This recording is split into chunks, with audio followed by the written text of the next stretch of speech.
Eu vou começar a gravar e na sequência eu já vou compartilhar a tela, tá? Com a apostila.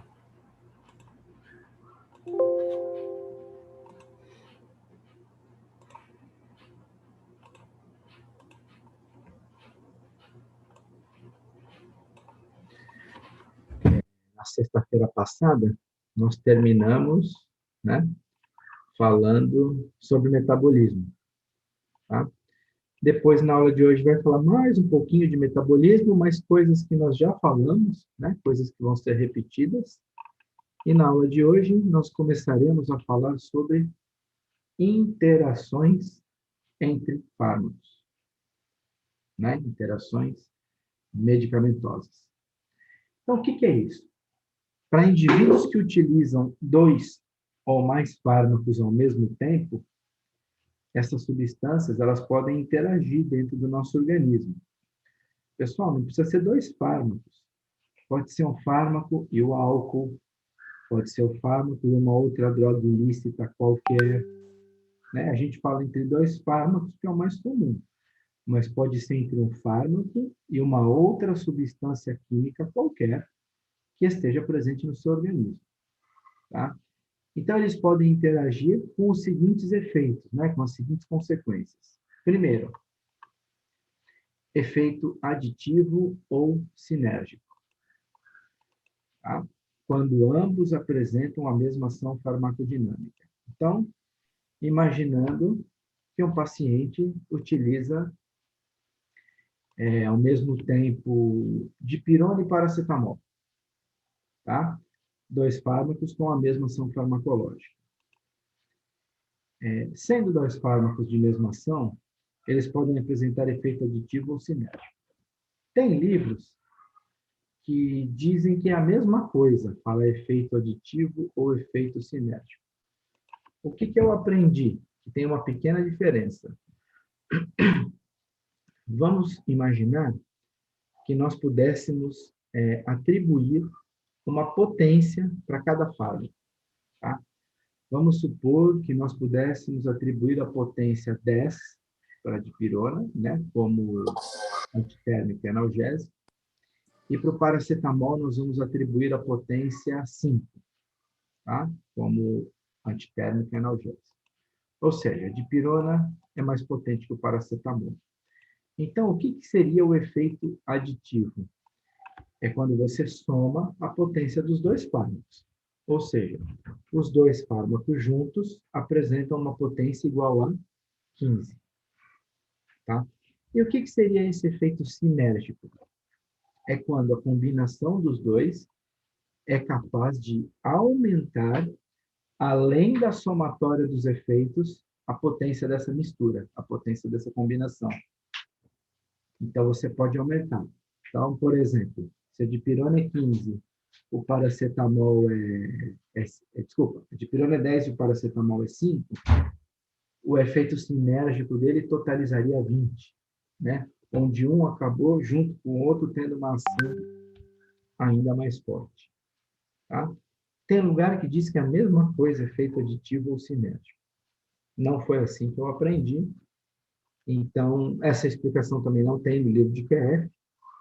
Então, eu continuo ensinando da forma como eu aprendi. Estes fármacos podem apresentar perda de efeito, né, se administrados concomitantemente, caso apresentem ações opostas, né? Um fármaco poderia anular ou diminuir a ação do outro. É claro que ninguém vai fazer isso de maneira intencional, né? De maneira proposital. Usar um fármaco que seja capaz de anular, né, ou de diminuir o efeito do segundo fármaco. E na letra C, que é o que a gente vai falar aí para baixo, influência de um fármaco sobre a atividade do outro, alterando alguma das fases da farmacocinética, né? Podendo alterar a absorção, a distribuição, o metabolismo ou a excreção. Tá? E aí a gente vai ver uma a uma exemplos de interações entre fármacos que podem acontecer na absorção, na distribuição, no metabolismo e na excreção. Então, seguindo a ordem, né, vamos começar com a absorção. Daí. A absorção pode ser diminuída pela administração do fármaco, formando um...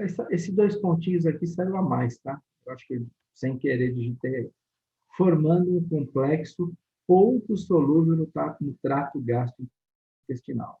Então, nós já vimos em outras aulas, né, que aquele comprimido tem que chegar no estômago, ele tem que se desintegrar, né, ele tem que se desfazer, e depois, o princípio ativo contido naquele comprimido, por exemplo, ele precisa se dissolver para poder ser absorvido, correto?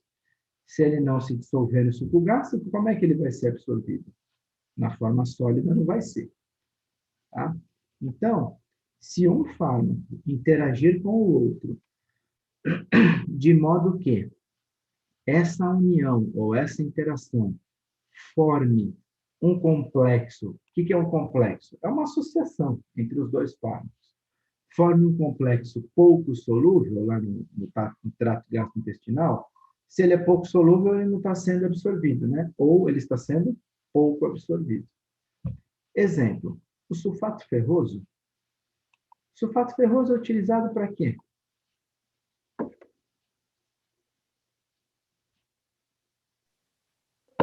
Anemia, geralmente é usada em grávidas, né? Para anemia.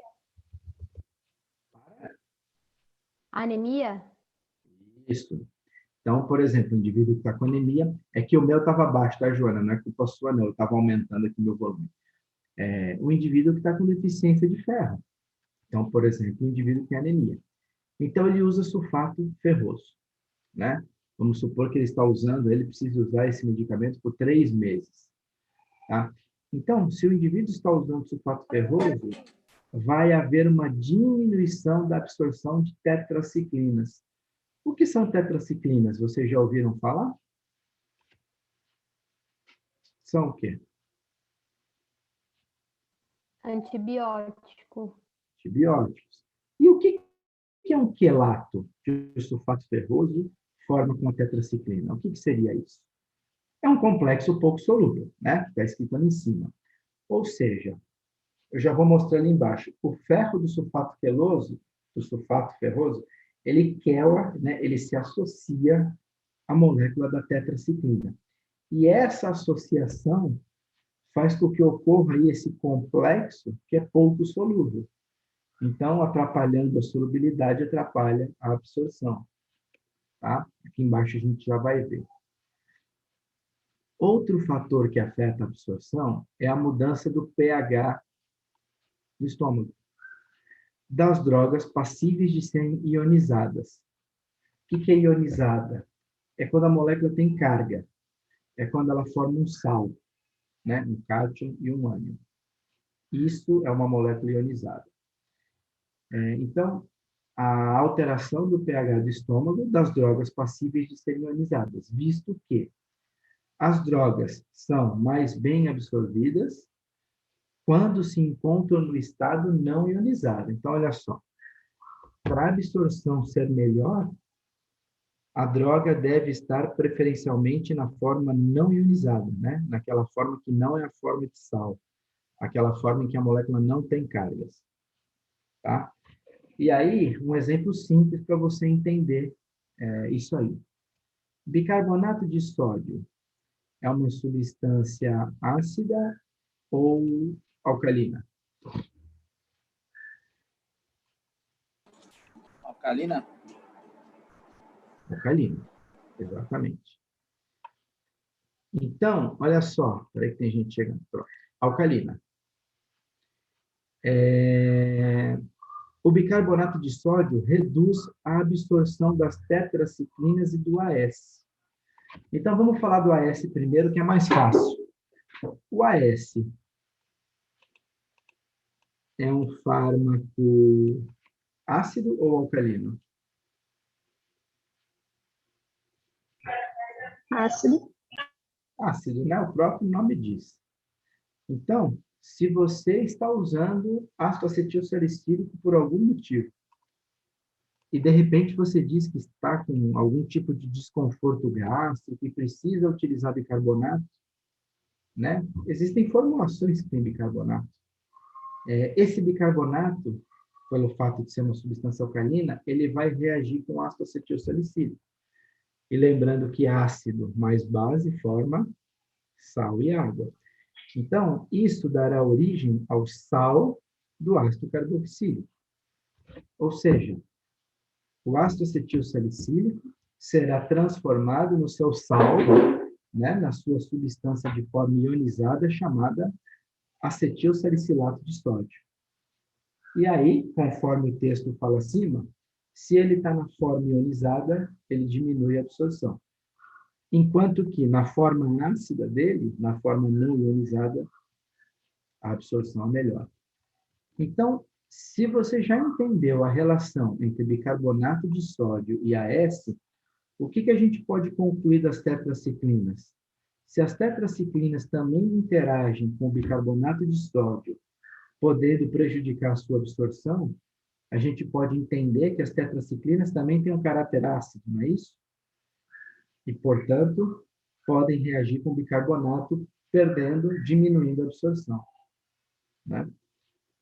Então, as tetraciclinas têm essa estrutura aqui, ó. Tá? Já vou chegar aí no tetraciclina cálcio. Outro fator, a redução ou aumento da motilidade gastrointestinal. Então, o que é a motilidade gastrointestinal? É o movimento que o intestino vai fazendo, né? Como ele faz com a comida, os fármacos também têm que passar pelo intestino. E muitas vezes vocês tomam algum fármaco com a barriga cheia, não tomam? Depois do café, depois do almoço, depois da janta. Mesmo que seja, às vezes, antes do almoço, dificilmente você está com a barriga vazia, a não ser que seja antes do café da manhã, né? Então, você dormiu a noite toda, geralmente está com a barriga vazia. Então, os fármacos, eles são absorvidos no estômago, mas eles também são absorvidos pelo intestino, tá? Então, imagina só, você tem um fármaco no teu intestino e ele vai sendo absorvido, tá? A parte dele é absorvida. O que acontece se você utiliza um fármaco que aumenta a motilidade gastrointestinal? Ou seja, o movimento do alimento do fármaco pelo teu intestino. Esse fármaco vai passar mais rápido por ali, não vai? Se você aumentar esse movimento, então o fármaco vai passar mais rápido. Se ele vai passar mais rápido, não é mais difícil dele ser absorvido? Se ele está passando rápido, é difícil dele ser absorvido. Em compensação, se esse fármaco reduz a motilidade gastrointestinal, o fármaco vai passar mais devagar por ali. E se ele está passando mais devagar, ele tem uma chance maior de ser absorvido, né? Então, a redução da motilidade gastrointestinal causada por um fármaco pode diminuir ou aumentar a absorção do outro. Vocês sabem me dar um exemplo de um fármaco bem famoso capaz de aumentar essa motilidade gastrointestinal? Sabem o nome da substância? Tem o fito que o Valber falou, né? A cáscara sagrada, que ele falou no começo da faculdade. Fito, mas e substância química, né? Sintética, não, sem ser fito, substância química. Deixa eu ver aqui no chat. Lactopurga, não, isso é outra coisa. Bisacodil é fenolftaleína? Não. O que é bisacodil? Qual é a substância, Nicolas? Sabe me dizer? Bisacodil eu acho que é laxante, não é não? Então, mas é laxante também, não é? Tipo lactopurga. Não. Isso aí é laxante. Isso aí vai fazer um arrastão, é diferente. Domperidona. Já ouviram falar em domperidona? Como é que é o nome comercial da domperidona, da marca mais famosa que tem? Peridal, não é? Existe esse nome. Um outro ainda, diferente desse, que dá um nome mais sugestivo com o que está aqui no texto. Isso, Motilium. Peridal está certo, mas mais a ver com isso que a gente está falando, que é o nome Motilium, né? Não tem. Tá? O Peridal também está certo, é um outro nome de marca da domperidona. Mas peridal não faz correlação, né, com motilidade. Em compensação, motílio, né, você não tem dúvida para que ele serve.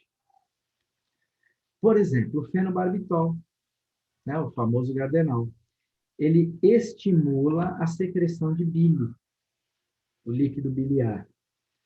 E assim, indiretamente, aumenta o peristaltismo, né? Estimula o peristaltismo, aumentando a motilidade gastrointestinal. Tá? Então, ó, o alimento vai passando mais rápido, ele vai contraindo mais rápido. Então, passa mais rápido. Portanto, ocorrerá diminuição dos níveis plasmáticos de um segundo fármaco administrado em associação, devido aí à diminuição de absorção, né? Aí vocês estão vendo aqui embaixo, né? Quelato, tetraciclina, cálcio. Se a gente for pensar lá no sulfato ferroso do início do texto, é só você apagar esse cálcio 2+ aqui, e no lugar do cálcio 2+, é só colocar ferro 2+.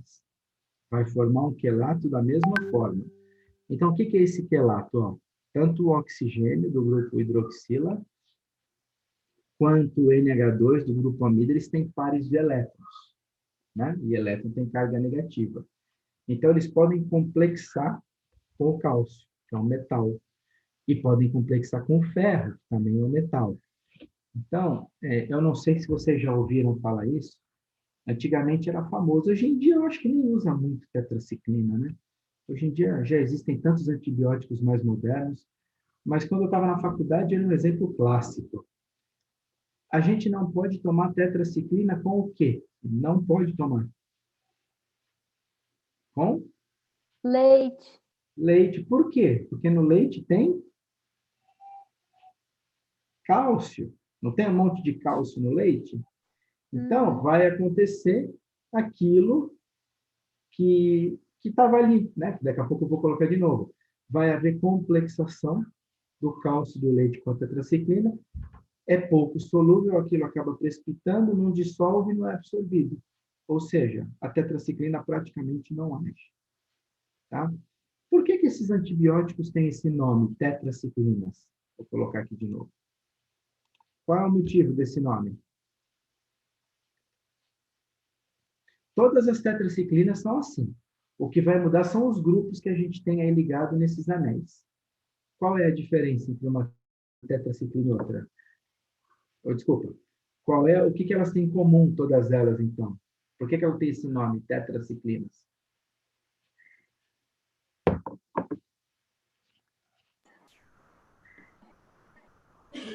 Pelo cálcio, professor? Não. Ó, o cálcio está separado. O cálcio é a parte da tetraciclina. Mas por que esses compostos têm esse nome? Por que as tetraciclinas são chamadas de tetraciclinas? Porque elas têm 4 anéis cíclicos. Exatamente. Né? São 4 anéis. E anéis, nós sabemos que tem como denominação a palavra ciclos, né? Ciclos ou anéis. Então, o nome está mais do que na cara, né? 4 anéis, 4 ciclos. E aí, se você trocar esses grupos aqui, né? Você trocando esses grupos, você transforma uma tetraciclina em outra, tá? Então, tetraciclinas também são compostos ácidos, né? Tem várias hidroxilas, principalmente essa aqui, ó, essa hidroxila fenólica, que é a mais ácida. Então, além de formar quelato com cálcio e ferro, ela também interage com bicarbonato numa reação ácido-base. Tá? Então, tudo isso prejudica a ação de tetraciclinas. Alguma pergunta aí na absorção? Antes de eu descer? Não? Então, olha só o que acontece com o ácido acetilsalicílico. Então, à sua esquerda está lá o AS. Quem foi para o laboratório essa semana já viu a estrutura do AS, né? Forma não ionizada, sem carga nenhuma. Lembrando que isso aqui é a função ácido carboxílico, ou seja, esse hidrogênio é bastante ácido. Ao reagir com bicarbonato, forma o sal do ácido acetilsalicílico. acetil salicilato de sódio. E essa forma é a forma ionizada, né? É a forma que tem cargas, tá vendo? O menos, Na+. Tá? Aqui o subproduto é ácido carbônico, que logo se decompõe em água e gás carbônico. Então, se você estiver usando ácido acetil salicílico e estiver com desconforto, né, se isso está te causando alguma irritação estomacal, você tem que parar de tomar o ácido acetil salicílico e não ficar se enchendo de bicarbonato, porque ele vai neutralizar o ácido acetil salicílico, o que vai diminuir aquele efeito incômodo, mas ele vai deixar de ser utilizado da maneira como deveria. Então, não adianta nada ficar tomando ácido acetil salicílico e depois ficar se enchendo de bicarbonato, né? Sabe aqueles produtos, nem sei como é que se chama hoje, antigamente chamava sal de fruta Eno. Ainda existe isso? Existe? Deve ter outras marcas também, né? O sal de fruta não é para azia e má digestão?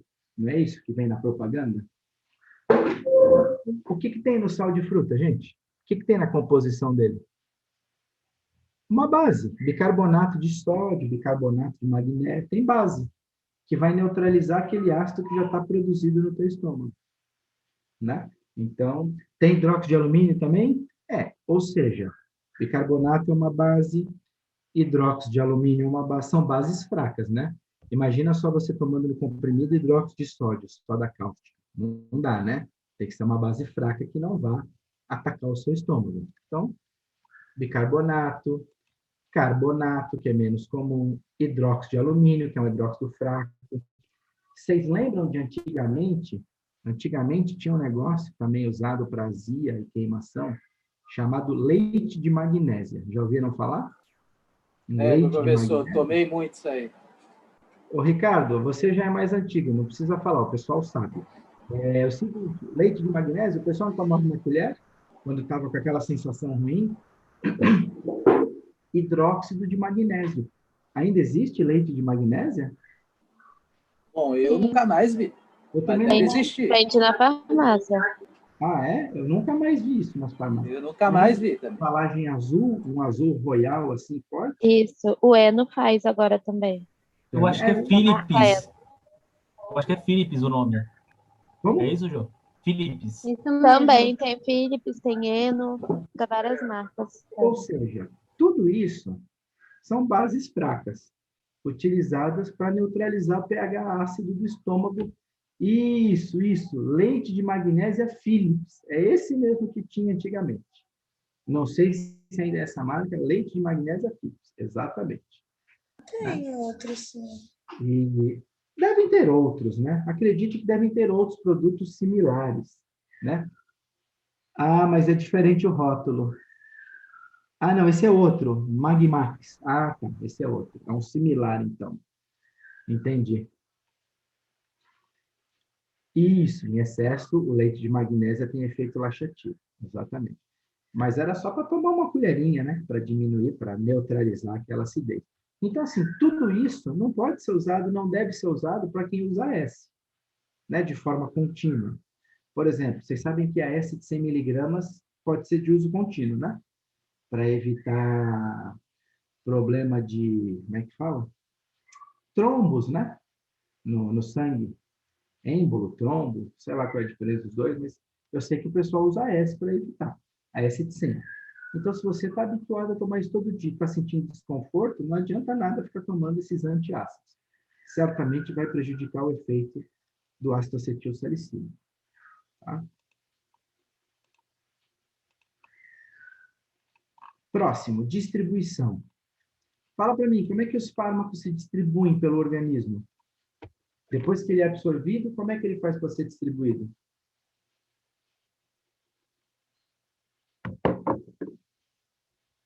Pela corrente sanguínea. Então, mas ele nada sozinho pelo sangue? É assim que acontece? Não, ele se liga à proteína. Ele precisa se ligar a uma proteína plasmática, certo? Então, ele precisa se ligar a uma proteína para carreá-lo pelo organismo. Quem é a principal proteína que faz isso? Albumina? Albumina, exatamente. Então, é necessária uma proteína para carrear esse fármaco. Lembrando que nós estamos falando de interação. Então, nós temos aí 2 fármacos ao mesmo tempo no organismo. Vamos admitir que os 2 tenham uma boa afinidade pela albumina, né? Vamos admitir que os 2 se ligam bem à albumina.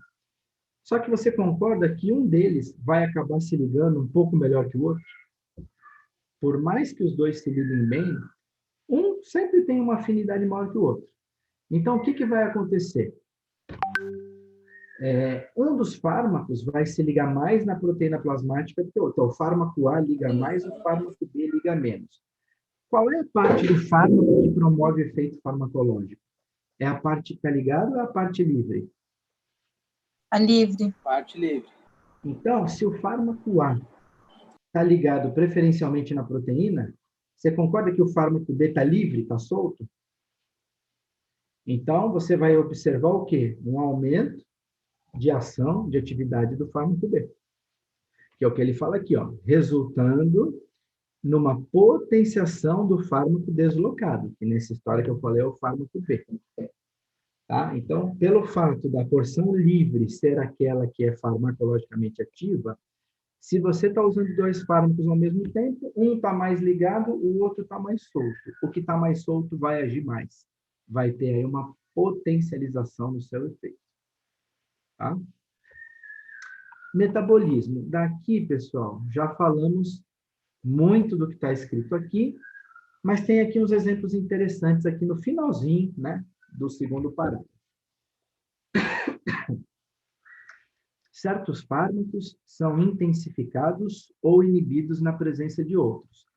Foi o que nós falamos nas últimas aulas sobre metabolismo, que são chamados estimulantes enzimáticos e os inibidores enzimáticos, né? Os estimulantes aceleram a velocidade da biotransformação, enquanto que os inibidores diminuem a velocidade da biotransformação. Tá?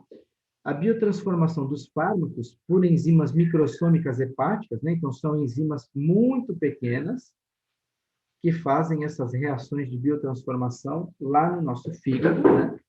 Nas células hepáticas, por um sistema conhecido como citocromo P450. Relembrando o que a gente falou semana passada, o objetivo desse sistema é transformar estes fármacos em compostos mais polares, que é um processo que prepara, né, que facilita essa excreção. E nós já comentamos isso também nas aulas anteriores. Por que o objetivo do metabolismo é deixar o fármaco mais polar, facilitando a sua excreção? Porque quanto mais polar ele for, mais facilmente ele se dissolve em água, não é isso? Quanto mais polar ele for. E a nossa excreção é basicamente via urina. E a nossa urina tem como base água. Então, quanto mais polar, melhor ele se dissolve em água, mais facilmente ele é excretado. Tá? E aqui ficou meio estranha a frase, ele falou assim, e gera um processo denominado indução enzimática. Ali em cima ele não falou, né? Se ele está falando de estimulante ou inibidor. Então, esse finalzinho aqui, ó, e gera um processo denominado indução enzimática, estamos falando dos estimulantes. Então, aí, ó, essa parte em azul refere-se aos estimulantes do metabolismo. Ou indutores, é a mesma coisa.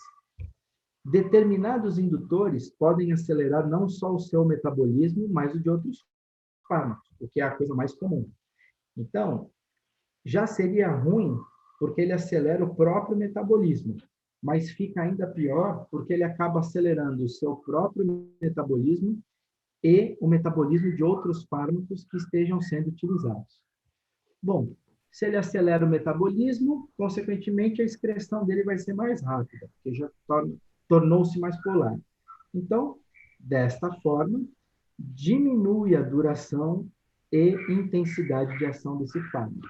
Metabolizou mais rápido, facilita a excreção, acaba diminuindo o tempo de efeito, né? Porque a excreção acaba sendo mais rápida.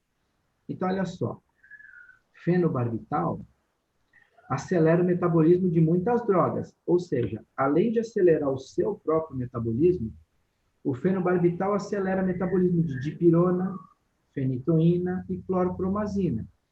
Então, imagina só um paciente que usa fenobarbital de uso crônico, contínuo. E por um motivo, o médico pede para ele tomar também fenitoína. Numa dosagem usual, o que vai acontecer? Será que esse paciente vai ter os mesmos efeitos clínicos esperados para um outro que não usa fenobarbital? Provavelmente não. Por quê? Porque o fenobarbital vai acelerar o metabolismo de ambos. E eles vão ser eliminados mais rapidamente e a ação deles vai acabar diminuindo. Então... Oi? Nesse caso, funcionaria aumentar a dose da fenitoína? O médico sabendo, né, disso? Então, provavelmente, né, o médico tem que saber dessas informações e ele começa com uma dose usual, tá? E aí ele vai observar o que o paciente vai dizer para ele daqui a um mês. Ó, doutor, eu não achei que melhorou isso, que melhorou aquilo, ou que aconteceu aquilo lá. Então ele fala, bom, se você não está observando tais resultados, é melhor a gente aumentar a dose da fenitoína. Sim, é uma fórmula que você tem para tentar diminuir essa perda de atividade, né? Exatamente isso. É que o problema é que cada indivíduo acontece de uma forma diferente de um organismo para outro, né? Essa estimulação do metabolismo pode ser de um jeito no seu organismo e pode ser de outro no meu. Então, às vezes não é tão simples assim ajustar essa dose, mas alguma coisa vai ter que ser feita nesse sentido, tá? Por outro lado, os fármacos que inibem as enzimas microssômicas, né, os inibidores enzimáticos, por quais motivos? Por competição por elas ou por seus cofatores, acabam aumentando a duração do efeito de um segundo fármaco. Por exemplo, já ouviram falar de cimetidina?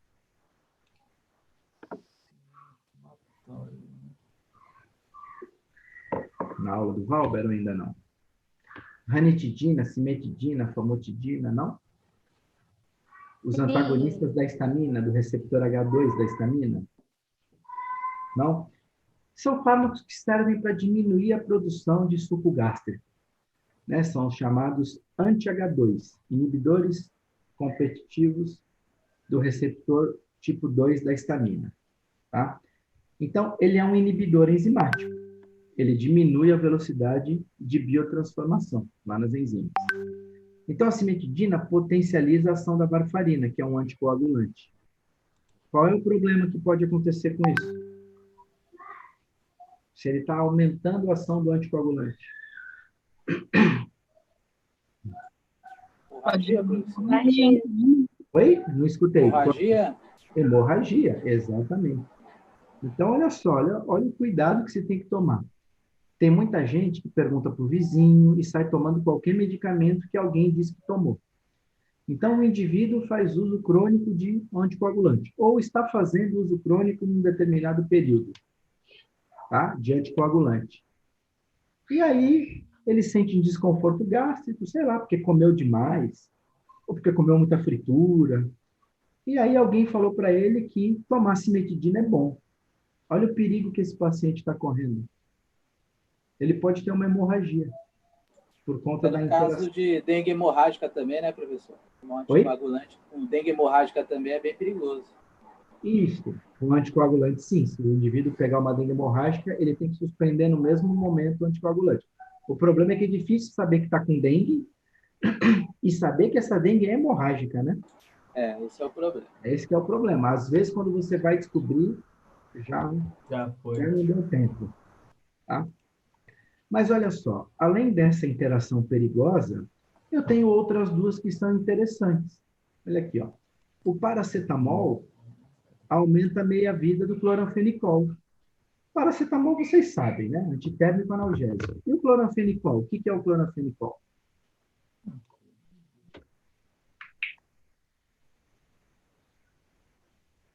É um antibiótico. É um antibiótico.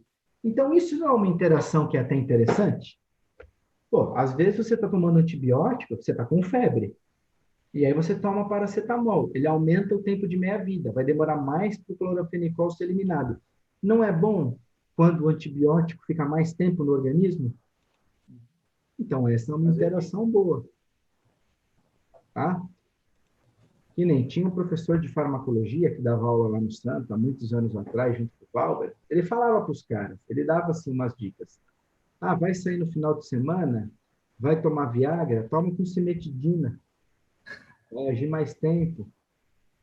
Então, assim, tem algumas, claro, isso eu não acho que é uma situação aconselhável, né? Mas, enfim, mas tem algumas situações, como ali aquela do cloranfenicol com o paracetamol, que são situações de interações benéficas, né? Então, a gente vai ver no final desse capítulo que tem interações que são realmente associações, na verdade, que são muito benéficas. Tem outras que são extremamente perigosas, mas tem umas que são extremamente benéficas. Tá? Mas isso ficou lá para o final do capítulo, né? Associação de fármacos. Eu vou parar de gravar aqui. Vai cair, a gente vai retornar. Eu vou finalizar a aula e vou passar umas informações para vocês logo que eu finalizar a matéria. Tá? Falta só um pouquinho para terminar a aula de hoje. Vai cair, a gente já volta.